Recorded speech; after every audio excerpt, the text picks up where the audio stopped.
So we're looking at the week 7 lab journal, and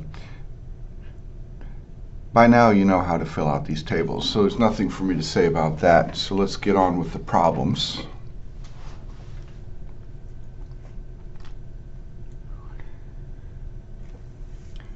So I give you the scenario of Tara and Davis deciding to go bungee jumping together, and although they're experienced at the sport, so they're very experienced at the sport, but Davis suggests they do something they've never done before. So they want to jump simultaneously from different ends of a nearby bridge and make a video of each other during the jump. After thinking about it a little bit, Tara says that would be cool, but we have different masses, and if we don't choose our chords right, one might be bouncing down while the other's bouncing up. We need to be synced to get our idea to work. So Avis, who has a mass of 82 kilograms, uses a thicker cord than Tara, whose mass is only 49. The first thing they need to know is the spring constant of their bungee cords. Both cords have the same starting length of 15 meters. Tara and Avis hang different masses on their cords, and note results in the tables below. So we have these tables showing the length of the cord for different masses.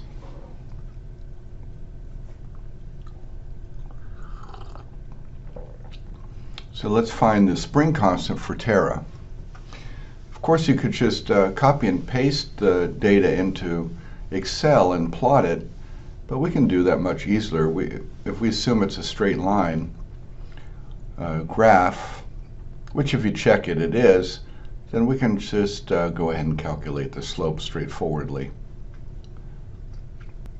So going back to our chapter,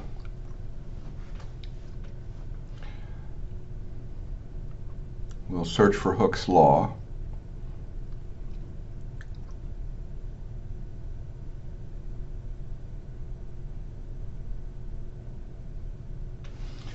And you see it's written with a minus sign. That minus sign just shows that the force provided by the spring, if you compress a spring, let's say you push a spring to the right, the force is to the left. If you pull the spring to the left, the spring pulls to the right. So the force is in the opposite direction to the displacement. But if we just want to know the size of the force, we can take the absolute value of it. And you see here they plotted for different masses the force, but you have to multiply the mass by the gravitational constant, 9.8 meters per second squared, to get the force. And that's what we're going to have to do here. So let's just get the endpoints of the graph and use that to calculate the slope. I'm first going to graph the points roughly to show that it's a straight line graph. So let's mark off the x-axis.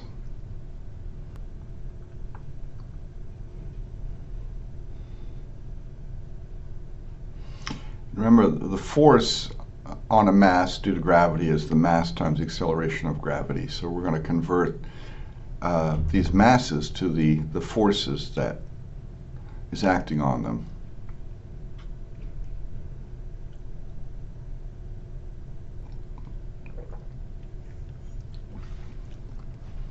That force is measured in newtons.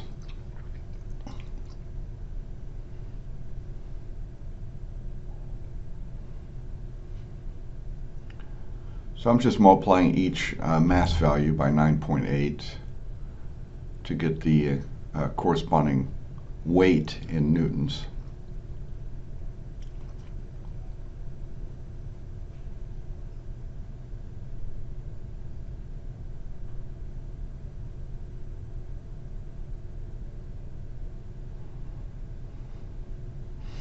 So at 20, it should just be double the value at 10, so I'll just double 98. That gives me 196 newtons. All right, let's label the vertical axis for force. I'm going in 50 Newton increments.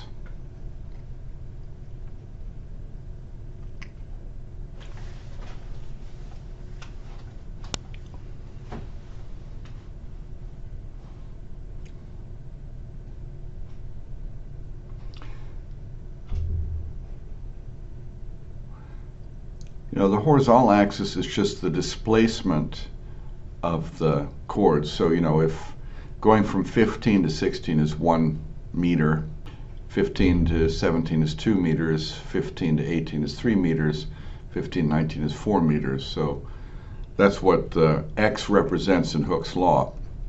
Represents how much you've stretched the object. So if you measure the slope of that, you get the spring constant. Remember, slope is just rise over run. Since everything starts from a displacement of 0, the rise is 196 and the run is roughly 4 meters.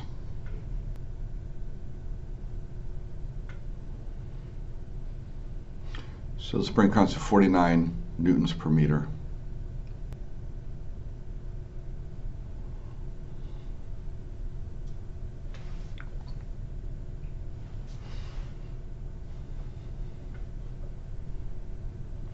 And, you know, as for the work, you could show that slope calculation that I just provided you with.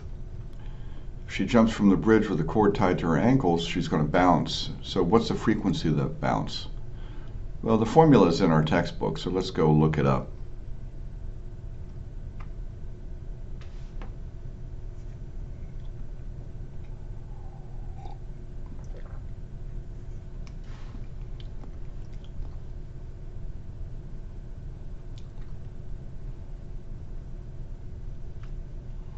Well, let's remind ourselves that the frequency is 1 over the period. And there we go. There's the formula for the frequency. 1 over 2 pi times the square root of the spring constant over the mass. So really the work's done for us. All we have to do is plug in the spring constant and Tara's mass, and we can figure out the frequency of her oscillation.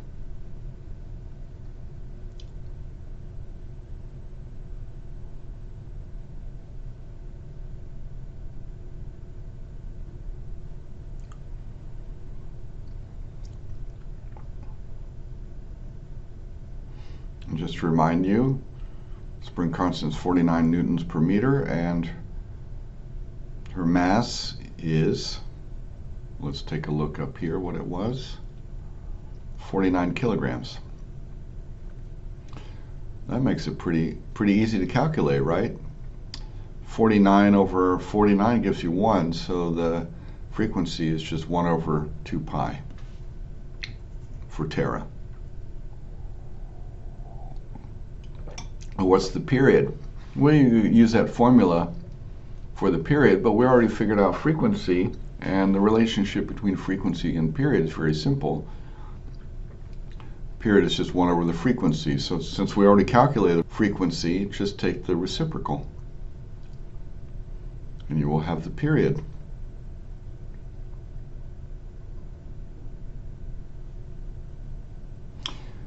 The answers to the questions about Avis require the same kinds of calculations, so I'm not going to bother to take the time to do that. You just repeat what you did for Tara, but with Avis's numbers. So from your calculations, you probably find that the two kids have different frequencies, and they want them to be the same.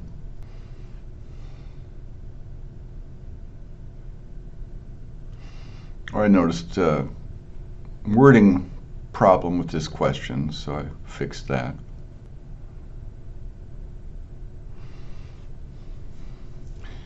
So if you look at the formula for frequency, you see that it depends on the inverse square root of mass. So as mass increases, the frequency goes down. That tells you that for them to have the same frequency, you should find this, which person has the higher frequency, and increase their mass by an appropriate amount so that that frequency drops to the frequency of the other bungee jumper.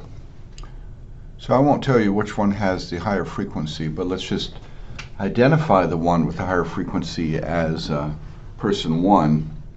So we'll call it frequency 1 equals, and write the frequency equation down.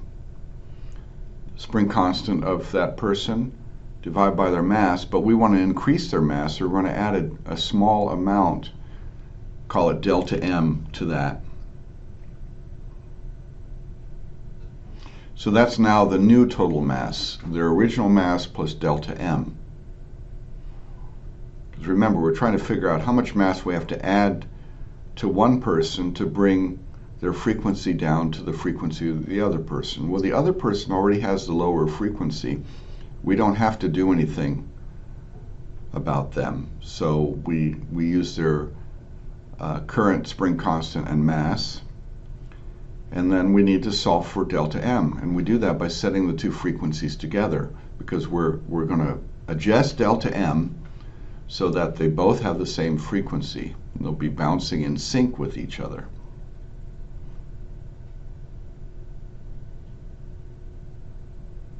So this is the formula you'll have to solve. You have to solve for delta M. It's pretty straightforward algebra.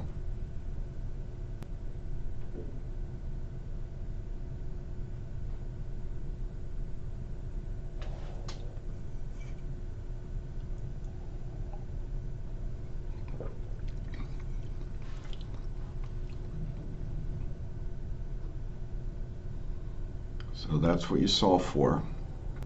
And the coefficients cancel out, right? So then all you end up doing is squaring both sides and cross multiplying, and then you end up solving for delta M.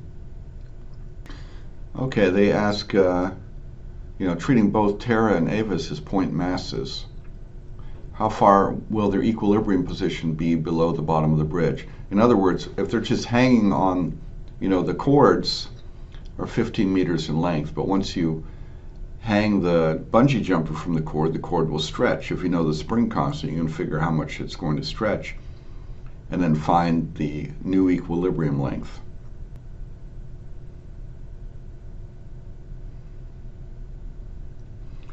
So I'm reminding you of the Hooke's law formula. Again, I'm writing it just for the magnitude of the force, so all quantities are positive.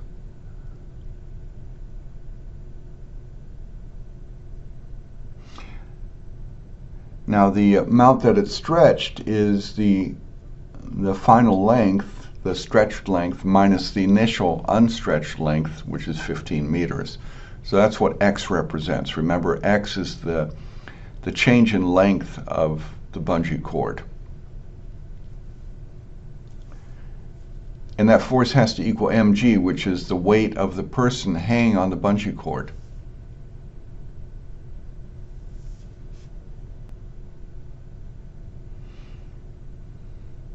Let me try to illustrate that with a little figure here. So there's the unstretched length of the bungee cord, and then when the person is hanging on it, it stretches.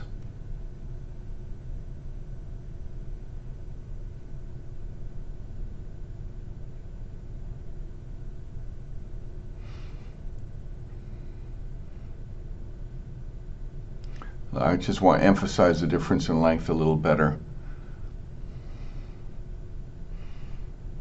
So the original length was 15 meters, and the new length is whatever it is. We call it L.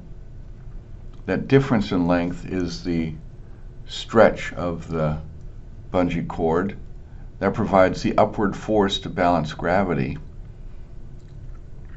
So the upward force from Hooke's law is K times L minus 15. Downward force is the force of gravity, which is just the mass of the bungee jumper times the acceleration of gravity. We set those equal to each other, and then we can solve for L.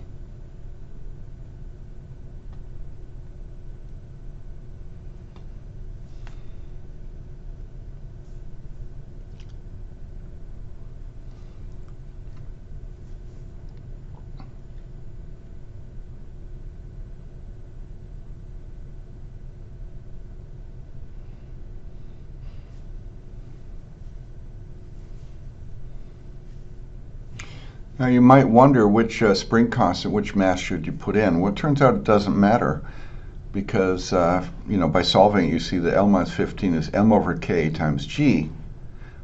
But we already insisted that the two bungee jumpers have the same frequency of oscillation.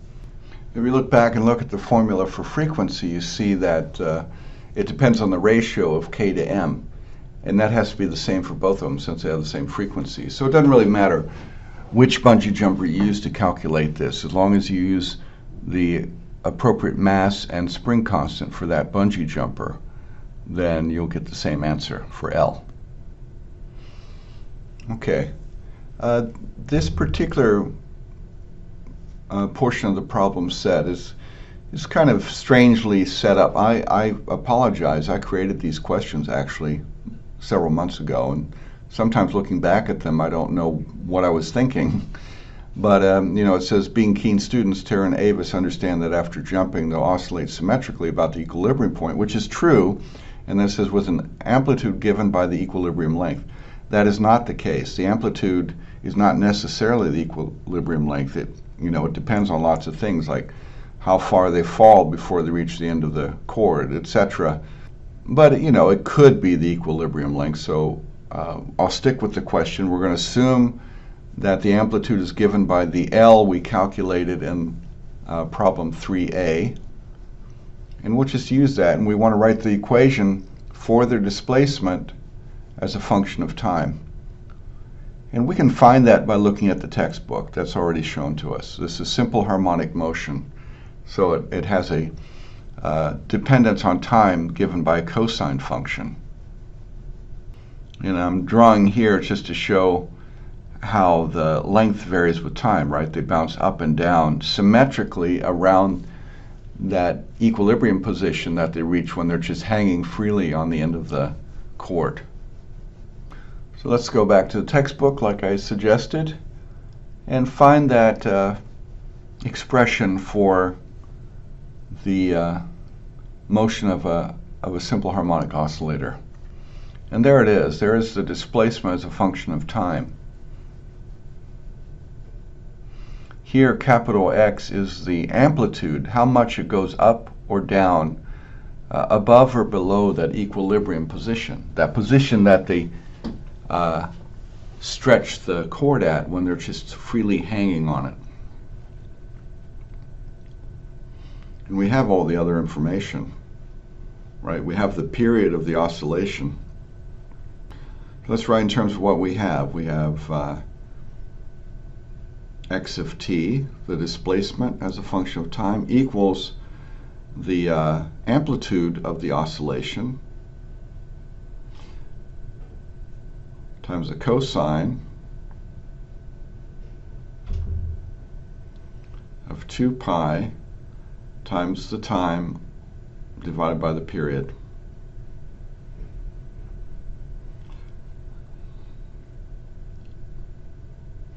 And as a reminder, frequency is 1 over the period, so we could write in terms of frequency if you prefer, because you already know what the frequency is also, right? I don't mind either way. You can write in terms of frequency 2 pi f times t, or 2 pi t over the period.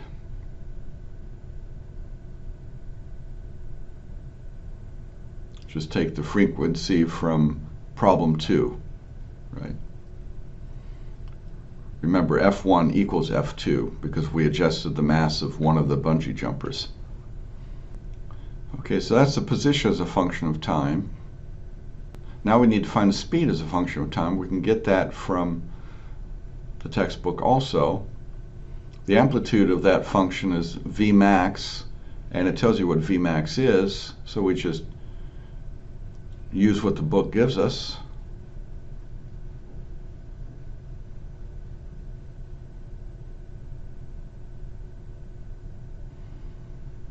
And remember, x in this, capital X, is the length of the bungee cord. Right, that's what's circled up there. Capital L, the length that you found. That's what x is, the equilibrium length.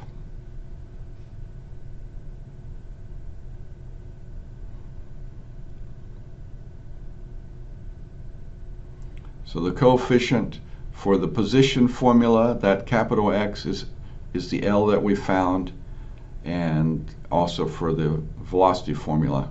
Now we want to find the acceleration, and again that's expressed in terms of capital X and the spring constant and the mass, and we have all that information. So the formula for the maximum acceleration